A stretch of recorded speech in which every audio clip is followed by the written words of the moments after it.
Chers collègues, nos recherches portent sur les habitudes alimentaires vers le changement des identités économiques, sociales et culturelles à Kisangani. Nous allons commencer par présenter les contextes géographiques, peuplement et contacts humains. Ensuite, nous parlerons de l'impact des contacts humains à Kisangani. Et nous allons présenter en troisième lieu les résultats des enquêtes 2023 sur les pratiques alimentaires à Kisangani. Finalement, nous allons conclure.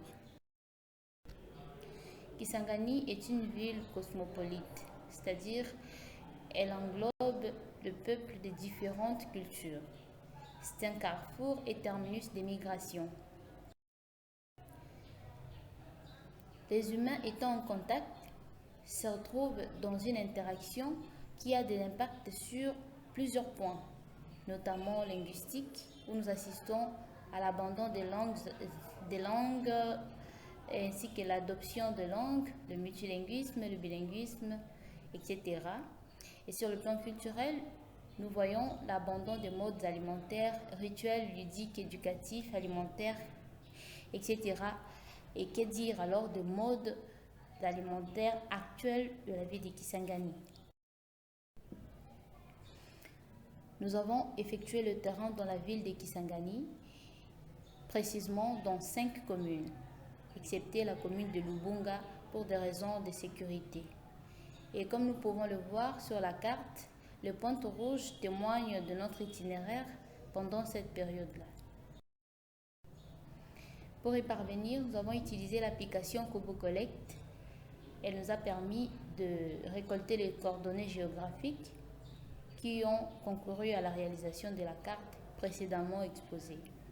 À cela, nous avons ajouté l'observation participative. Les données récoltées sont analysées à partir de méthodes quantitatives et qualitatives. Notre échantillon comprend 765 enquêtés qui représentent chacun un ménage. Ils sont constitués des hommes et des femmes, des tranches d'âge différentes, des différentes ethnies aussi, ainsi que des statuts matrimoniaux différents. Ce sont des mariés, célibataires, veufs, divorcés. Dans la ville de Kisangani, la consommation alimentaire s'oriente dans un cercle alimentaire précis. Et pour les cas échéants, nous avons des aliments régulièrement consommés. Ces aliments sont régulièrement consommés parce qu'ils constituent les aliments d'identité culturelle pour certains, et d'autres encore le consomment par préférence. Il y en a qui le consomment parce que c'est moins cher, pour des raisons matrimoniales, des raisons médicales, etc. Les aliments culturels, ce sont des aliments qui constituent l'identité culturelle d'un peuple. Et dans la ville de Kisangani, on trouve ces aliments qui sont consommés aussi pour des raisons d'enculturation ou de préférence. Il y a le pondou, le foufou, la chikwang, le riz, l'escargot. Les aliments abandonnés sont des aliments qui ont été jadis fréquents sur le marché et par conséquent dans la consommation alimentaire de Boyomé ou habitants de la ville de Kisangani. Malheureusement, ces aliments n'existent plus sur le marché.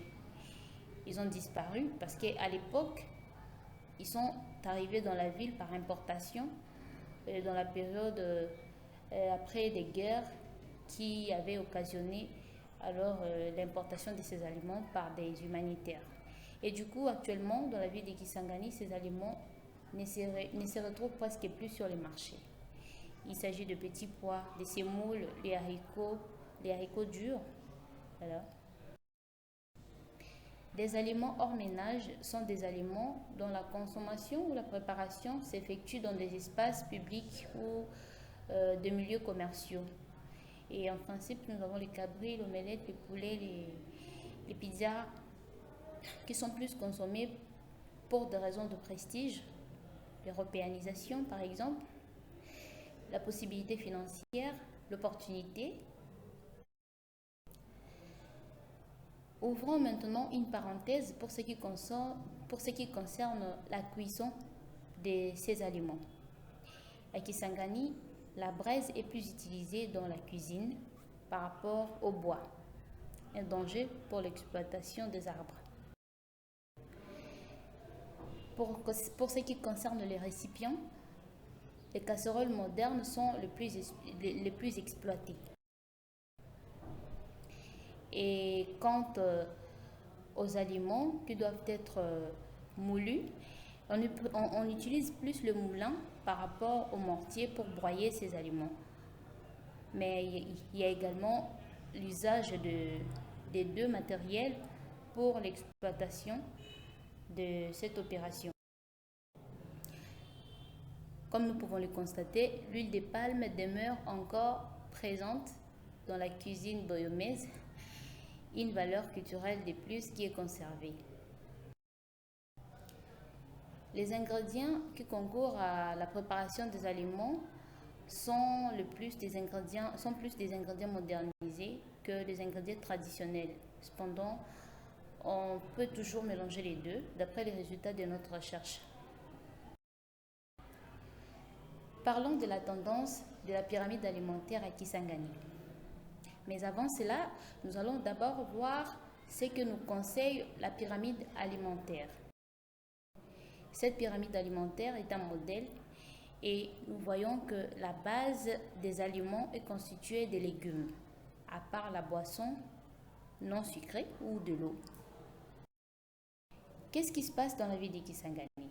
La tendance de la pyramide alimentaire à Kisangani en 2023 est que une partie de la population consomme les légumes. Oui, comme nous le recommande la pyramide alimentaire précédemment présentée.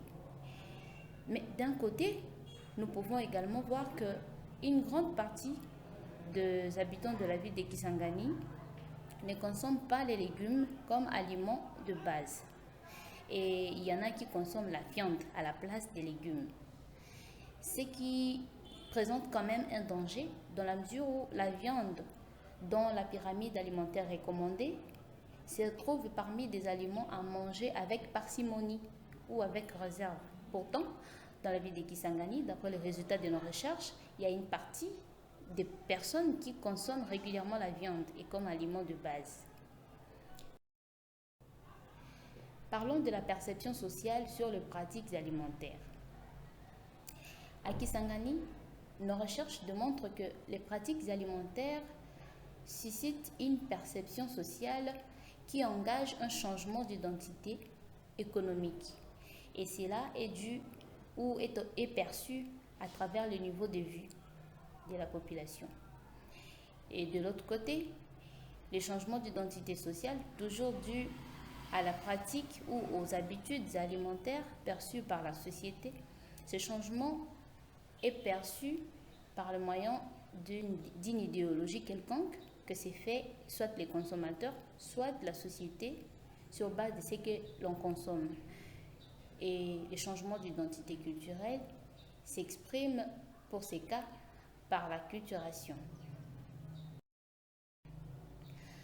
Nous devons donc retenir que dans la ville de Kisangani, la consommation alimentaire est diversifiée. Et ces aliments sont cuits ou préparés par des techniques qui ont connu une dynamique très importante. Cependant, la consommation alimentaire dans la ville de Kisangani n'obéit pas au conseil de la pyramide alimentaire. Et les causes des habitudes alimentaires que nous avons citées sont multiples.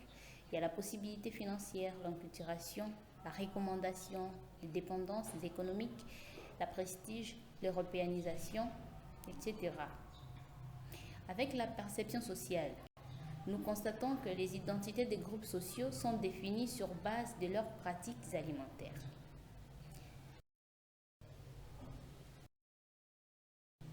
Merci pour votre attention.